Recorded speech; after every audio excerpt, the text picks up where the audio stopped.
അയാള് ഗൾഫിൽ ജോലി ചെയ്യുന്നത് എനിക്കറിയാം, അയാളെ ത്യാഗം എനിക്കറിയാം. ഞാൻ ചെറുപ്പക്കാരാ നിങ്ങളോടൊക്കെ പറയാ, 5:30 മണിക്ക് അയാള് കട തുറക്കും. ഏത് നമ്മള് ബൂഫിയ കഫ്തേരിയ എന്നൊക്കെ പറയില്ലേ, ആ പെട്ടിക്കട 5:30 മണിക്ക്. ഉടമ വേറെയാണ്, അയാള് സ്വന്തം നടത്തുന്നല്ല. 2 മണി വരെ. 2 മണിക്ക് കട അടച്ചാൽ 4 മണിക്ക് തുറക്കണം. വൈകുന്നേരം 4 മണിക്ക് തുറന്ന രാത്രി 1:30 മണി വരെ ഈ സാധു. ഞാൻ അയാളോടൊക്കെ ചോദിച്ചു, നിങ്ങൾ ആർക്ക് വേണ്ടിയിട്ട് എങ്ങനെ മരിച്ച് കാശുണ്ടാക്കണോ ചോദിച്ചു. മുഹിബായ പ്രവർത്തകനാണ്, പറയാൻ ചോദിക്ക മഹബത്ത് കൊണ്ടുള്ള ചോദ്യ. നിങ്ങൾ ആർക്ക് വേണ്ടിയിട്ട് ഈ മരിച്ചു പൈസ ഉണ്ടാക്കണോ ചോദിച്ചു. അപ്പൊ ഇയാളിനോട് പറയാ, ഉസ്താദേ എന്റെ ഭാര്യ പച്ച പാവാണ്, അള്ളാഹു അവളുടെ 3-4 മക്കളെയും തന്നിട്ടുണ്ട്.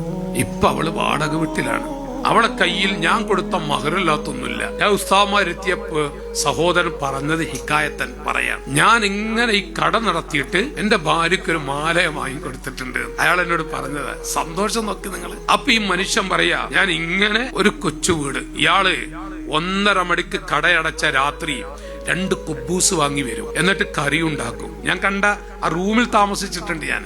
അങ്ങനെ എന്നിട്ട് ആ മനുഷ്യന് കറിക്ക് തുടക്കം കുറിച്ചിട്ടാണ് നിസ്കരിക്കുക, ഹദ്ദാദും ചൊല്ലും. എന്നിട്ട് അത് കഴിച്ചു കിടക്കുമ്പോഴേക്ക് 2-2:30 ആ സാധു 5 മണിക്ക് എഴുന്നേറ്റ് നിസ്കരിച്ച് 5:30 കട തുറക്കും. നിങ്ങൾ ആ രംഗം ആലോചിച്ചു. ഇയാൾ എന്നോട് പറയാ, ഇങ്ങനെ ഒരു ചെറിയ വീടുണ്ടാക്കിയിട്ടുണ്ട്, അൽഹംദുലില്ലാഹ് ഉദ്ഘാടനമാണ് ഇപ്പൊ അതിന്റെ. അടുത്ത് ഞാൻ പോവുകയാണ്.